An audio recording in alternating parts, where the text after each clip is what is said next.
মধ্যপ্রাচ্য যুদ্ধের আঁচ লেগেছে দেশের জ্বালানি খাতে। বুধবারও রাজধানীর ফুয়েল স্টেশনে লম্বা সারি দেখা গেছে যানবাহনের। মজুদ পরিস্থিতি স্বাভাবিক হলেও এখনও রেশনিং করে জ্বালানি তেল সরবরাহ করা হচ্ছে।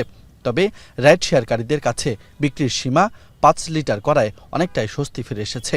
2 লিটার দিয়ে তেল দিয়ে যারা রাইড শেয়ারিং করে মাঝে মধ্যে বা কন্টিনিউ করে তাদের পক্ষে কোনোভাবে সম্ভবই না। এখন মনে করেন 5 লিটার করে দেবে, এটা পাইলে না, এটা দিলে সুন্দর চলবো। তেলের সংকট নাকি পাম্পের সমস্যা এটা আমরাও বুঝতেছি না। ওনারা বলতেছে না তেল নাই, প্রশাসনের লোক আসলে, সরকারি প্রশাসনের লোক আসলে ওনারা কি করে গোপনে নিয়ে ফুল ট্যাঙ্কি দিয়ে দেয়। যদিও আজও বরাদ্দ না থাকার অজুহাতে বন্ধ রাখা হয়েছে একাধিক পাম্প। এতে চাপ বেড়েছে চালু থাকা ফিলিং স্টেশনগুলোতে।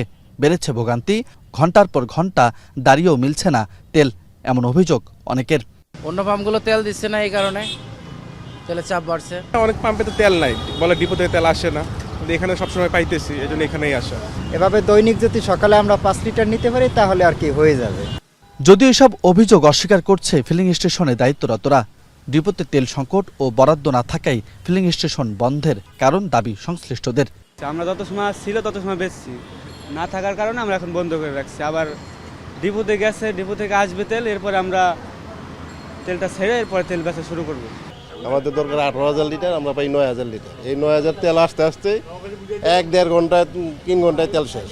আমরা যেমন কোথায় পাবো। সরকারের পক্ষ থেকে দেশে তেল সংকট নেই জানানো হলেও মাঠ পর্যায়ের চিত্র ভিন্ন। ফলে সংকটের আশঙ্কা দূর করতে কার্যকর পদক্ষেপ নেয়ার দাবি ভোক্তাদের।